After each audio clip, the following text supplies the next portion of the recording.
Missy? Yep. Actually, I just want to see how many people are from Haddam or Hagen over here. Raise your hand. I think this goes to my point of what I'm going to say. The last couple of meetings during the public comments section, well, actually, I've been going to Board of Selectmen meetings for 5 years now, and Bob kind of knows this. There's usually a handful of people here, Ed and myself covering for the bulletin, maybe Harvey, some other people that are interested. When you have more than a handful of people who want to speak at the end of the meeting, and the meeting gets shut down really fast, like it has been the past couple times, I think it shows a lack of communication with the people, and especially new faces who don't go to a lot of meetings, and then they see that, it doesn't look very good. And I know that actually at the last meeting, there were people who wanted to speak on something other than the swap who didn't get to speak. That being said, I also... You're saying we should limit what people say to make sure everyone gets a chance to speak? No, the opposite. No, at least everybody should speak once. It depends how long you want to speak. So maybe people who haven't spoken a lot should speak first, rather than people who address us every single, or often. Maybe the people who address us often should speak for a less amount of time to allow other people to speak. Yeah, it would be nice to have everybody heard, you're right. Yeah. Yeah. I don't think anybody speaks for a lengthy period of time. I did speak longer than normal at one of the meetings, but I don't think that anybody should be limited. If something that needs to be said, I think that they should be able to express their opinion. Yeah, if you notice, Missy, what we've done in past several boards of meetings is that we have moved the public comments to the end for that very purpose, to allow more time for people to talk. In the past, we've had it in the front, on top, and then what happens when somebody gets on a topic and you get some interest, you get some exchange, I understand, and then it makes it very difficult because a lot of this stuff is taking a long time to put together, and it has to really be, covered in a business fashion by the Board of Selectmen. So when you have the comments on the front, on the top, and you get that kind of dialogue, sometimes it's difficult. When it's going on and on and on and on, you kind of want to get on with business a little bit. So I could see where, that kind of thing might happen sometimes when the comments are on the top. We try to avoid that, so that's why we move them on the bottom. So it gives you enough time, if at all possible, to do that. I agree, but when the meeting itself is 25 minutes long, and then public comments, you shut it down, like all three of you did vote to shut down the meeting, to adjourn. And there were people with... that was an hour-long meeting. No, but your meeting itself, just a business portion, was about 25 minutes, maybe even 20 minutes long. And there were people with their hands up when you adjourned the meeting who hadn't spoken yet. And I guess that's my biggest concern. Yeah, I'd have to take a look at your review on tape on that, because as I recall, if you're talking about the last meeting, as I recall, there was an awful lot of redundancy going on, and it was an awful lot of, and there was some anxiousness out there, and I think I think we did our best to try to have a dialogue, going, but certainly it wasn't our intention to, cut anything short. Whenever possible, we would like to hear from everybody.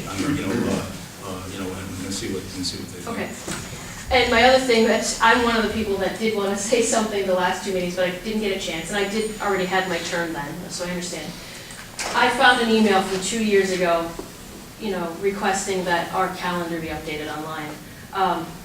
And throughout the last 2 years, I've been continuously requesting that, and other people I know have requested that. I took all the surrounding towns' calendars for March. Of course, this is March, and I did it the first week of March, but I wasn't able to show you guys yet. All the surrounding towns have their whole month agenda on their calendar. And then ours looks like this. 2 of the items being a setback tournament, or one again setback tournament. And if you look at the calendar even now, which I didn't print out, it looks like somebody's social calendar. And I think it kind of looks odd for a town just to have, and I understand, I'm not against the corned beef dinners and the spaghetti dinners, but I think meetings need to be on the calendar. Yeah, we've been trying to address that, and I appreciate your input on that. And what we've done is we've asked all the commissions for a listing of all of their meetings and are going to, even though they are in different places already on the web with regard to if you go to the Board of Selectmen or if you go to the, some of the commissions, the meeting, the schedule there. We've asked them to give us two in a central place, so we will try, and I think we might have already had I can done give some you of the that. meetings in a central, because I do the calendar for the bulletin. Yeah, but the thing with that is though, if you count on that being, the gospel, what'll happen is that somebody will change the meeting at the last minute, or it has to be canceled for lack of quorum or something like that. So now you can't always count on those meetings happening exactly when they are. But your point's well taken, and I think we should have more of a precise place for it. Right, what we do with the bulletin is we put an asterisk, all town meetings are subject to change, very simple. I think the townspeople understand that, and I just feel if the communication is lacking. Yeah, the whole issue of the web too, which you've had some really good input on, is something that we're constantly trying to move forward with. Unfortunately, with the budget being what it is, we really are trying to take care of some of the other issues, the staffing issues, and so on. It is definitely on the radar. We're trying to move as quickly as we can to bring it up a little bit better shape than it is in. But then I've talked to people who really don't care, and so we're trying to gather a nice balance and make it what it should be. We don't want it to be a Facebook, or I don't want it to be a social media. But you're right. It should be something where valuable information is available.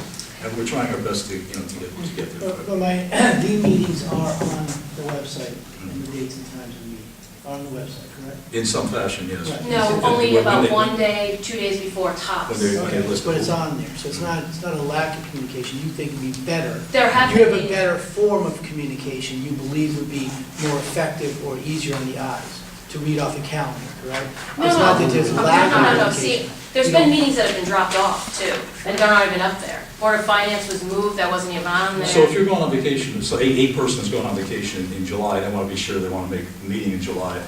What you're looking at is they can go to that July calendar and see that there is a meeting that kind of information where Well, you'll have futuristic look at it. I think more people are in tune with the town now, especially the swap has brought more people's energy to town government.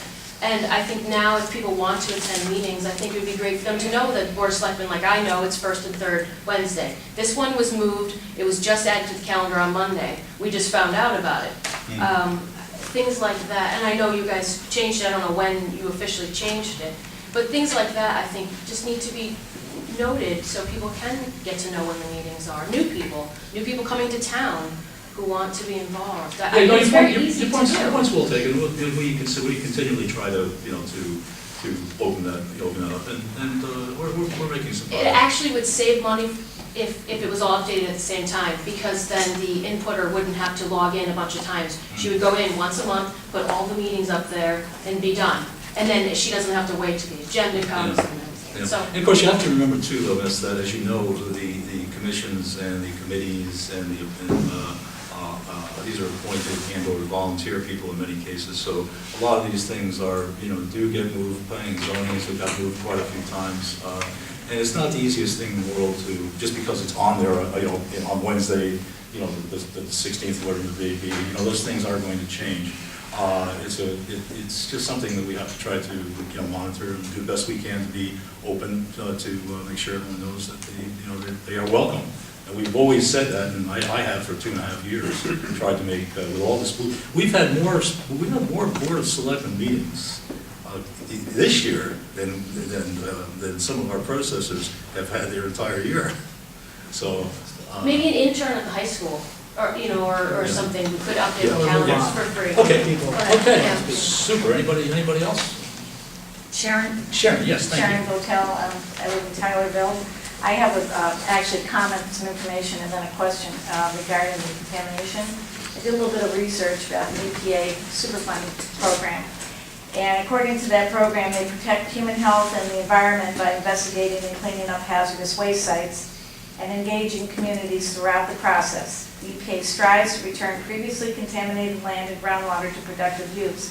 There's currently, over in Durham, the Durham Meadows Superfund site includes an area of groundwater contamination that is centered in the Main Street area. And this site is centered around the Durham Manufacturing Company and the former location of the Miriam Manufacturing Company. And both of these companies manufactured metal cabinets, boxes, and other items. And the company's past disposal of wastewater to the soil and inadequate drum storage practices contributed to the contamination at the facility and overall area groundwater surrounding both of those facilities. In 1982, the Connecticut DEP detected volatile organic compounds, those are known as VOCs, which are commonly found in solids, paints, and degreasers. And they found this in private drinking wells in the Durham area, and carbon filters were installed on impacted residential wells. The EPA is currently working on excavation and off-site disposal of contaminated soil in Durham. Now, the town of Haddam has known about the groundwater contamination in Tylerville for 30 years. The groundwater contamination in Tylerville was similar to that in Durham. I have had breakthrough on 2 occasions of dioxane in my drinking water, and it's taken weeks to get a new filter installed. I have had concentrations of TCE as high as 620 parts per billion, when 5 parts per billion is the safe limit. I want to know what the town is doing to get the EPA and the DEP to clean up the groundwater contamination in Tylerville. Is anything being done, or Well, any contact? absolutely. There's another meeting next week up in Hartford, I believe. As you know, you've got the council on the quality, environmental quality, that's been putting pressure on DEP. We have been putting pressure on DEP. The Citizens for Clean Groundwater have been putting pressure on DEP, and they have been responding, I think, much more quickly. We looked at some derivative programs that were not financially feasible yet. One of the things we want to do is try to take some fresh water in from Chester while we continue to address, some of these areas, but at least take the pressure off your Well, your the water. EPA is, the funding comes from the federal government, and it's millions of dollars to put into Durham. I just don't know why they're not here. Well, we're working with the DEP and have been looking for every possible funding opportunity that we can to address that. Yes. Well, as I get older, it gets harder to carry those gallon jugs of water up the stairs, and my 94-year-old mom cannot pour from them. So, I mean, it's not convenient. Yep. Well, if you like, sometime during the week, perhaps next week, I want you to stop in and we'll talk with some folks there and see exactly what progress has been made, what the effects of the meetings have been. The DEP, as you know, is going through some dramatic changes internally. We know where some of the pockets, as you know, Tylerville are. Unfortunately, things keep moving. We have one or 2 people that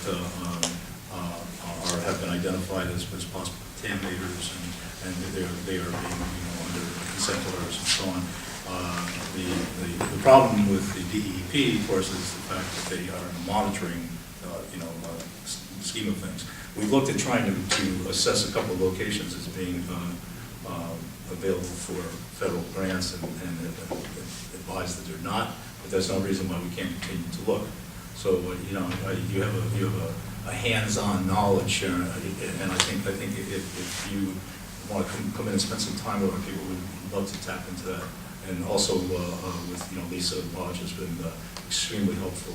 Oh yeah, I work with Lisa. I'm one of the directors. Yeah, extremely helpful. So, if there's a way to attack it, let's continue. Okay, thank you. Yes, sir.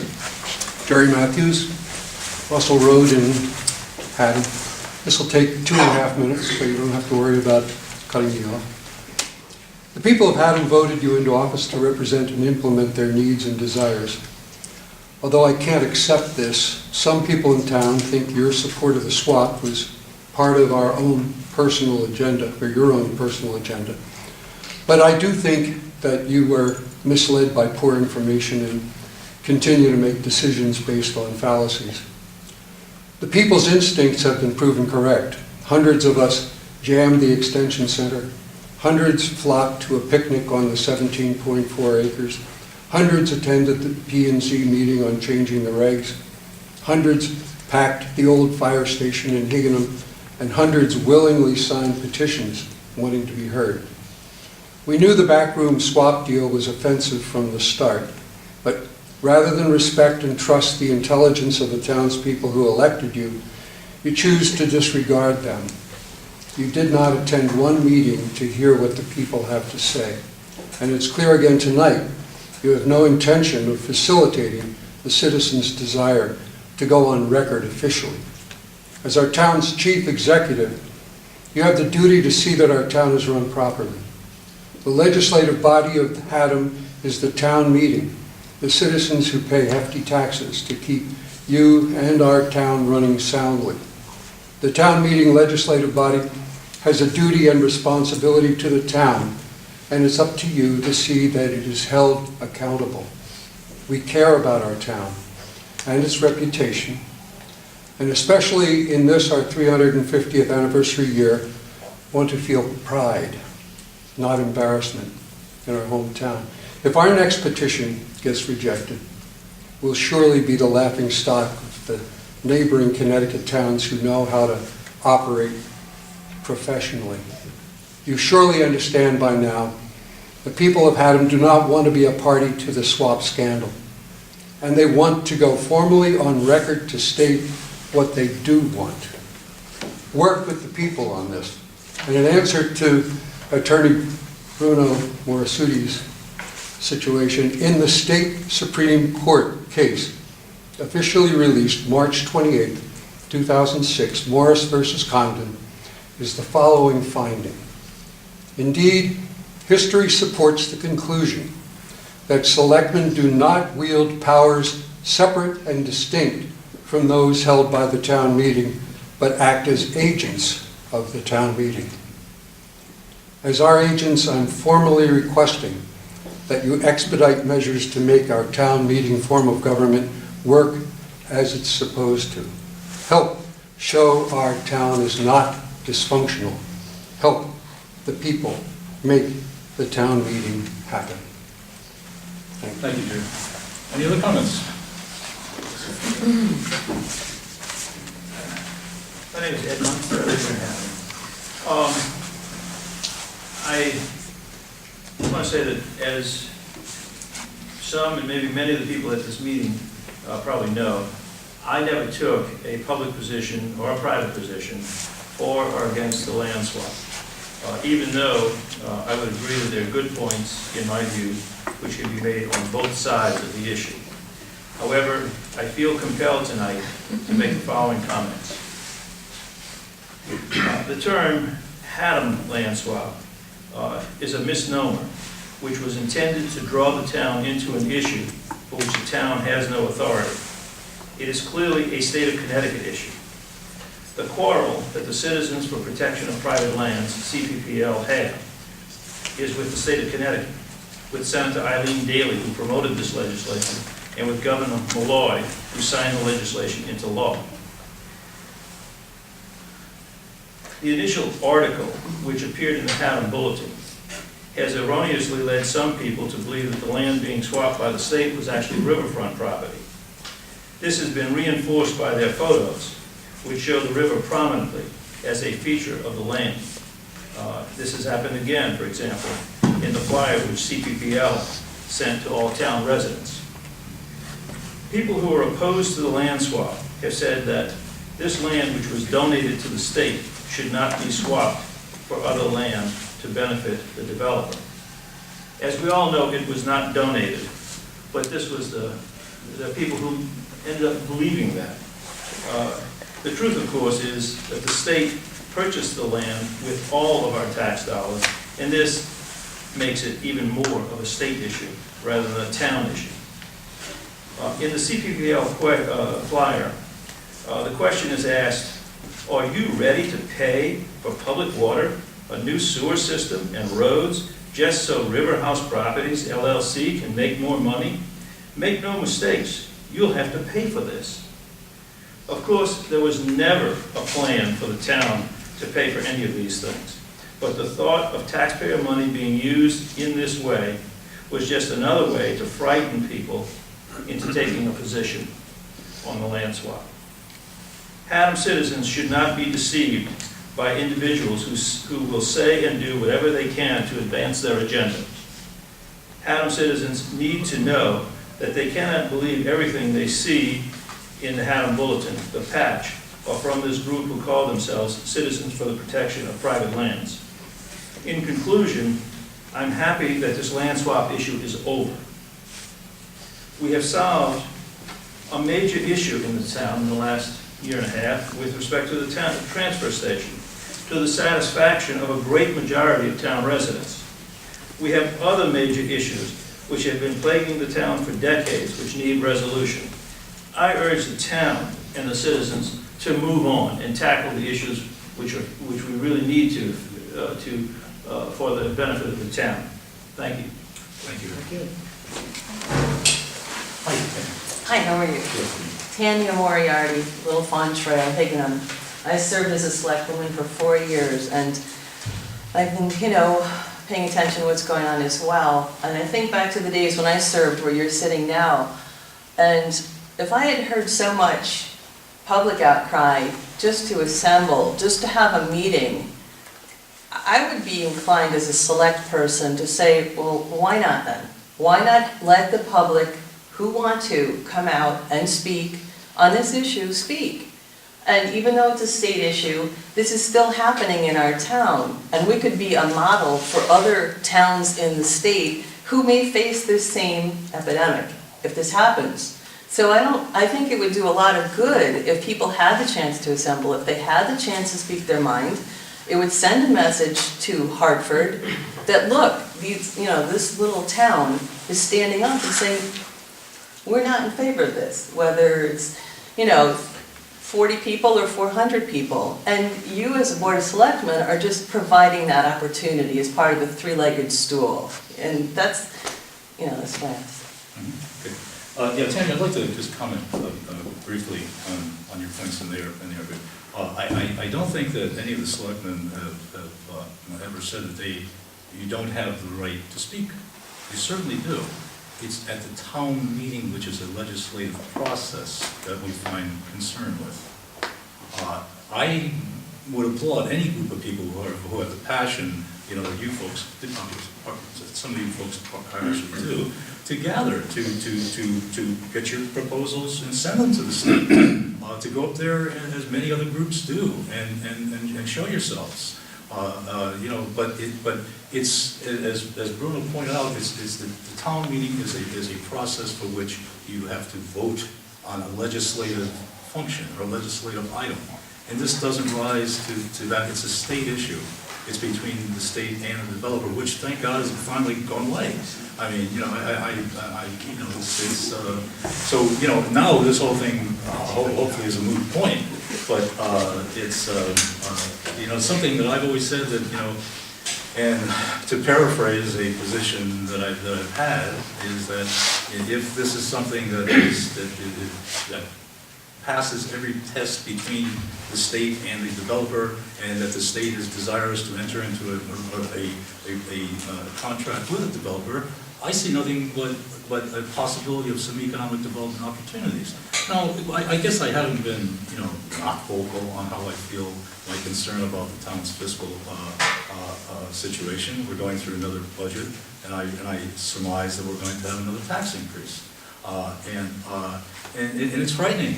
Our seniors are have to move out of town because they can't afford the taxes. We have, I've said several times that, the land that we have is 44 beautiful acres, but unfortunately 51% of it is open space and 90% of the rest is residential.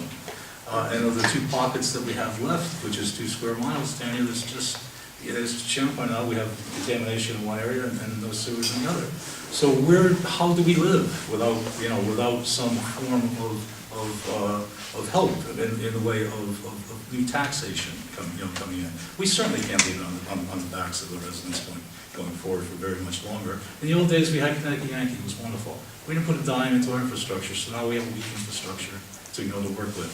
So, I guess what I'm saying, I don't think any of us really feel that you don't have the right to assemble, to talk, to put petitions together, but please bring them to the place where they belong. Bring them to the state, because it is their issue, and we have been made a poster child for some issues that are very important issues. I mean, the conservation concern is important, And the fact that there are individuals and groups that are, they're at odds with perhaps, there are some issues that are important that you can talk about and gather and do whatever you want, but it should be brought to the state. I can't fight the fact that it is a illegal function to do it on our part, because it's not our issue.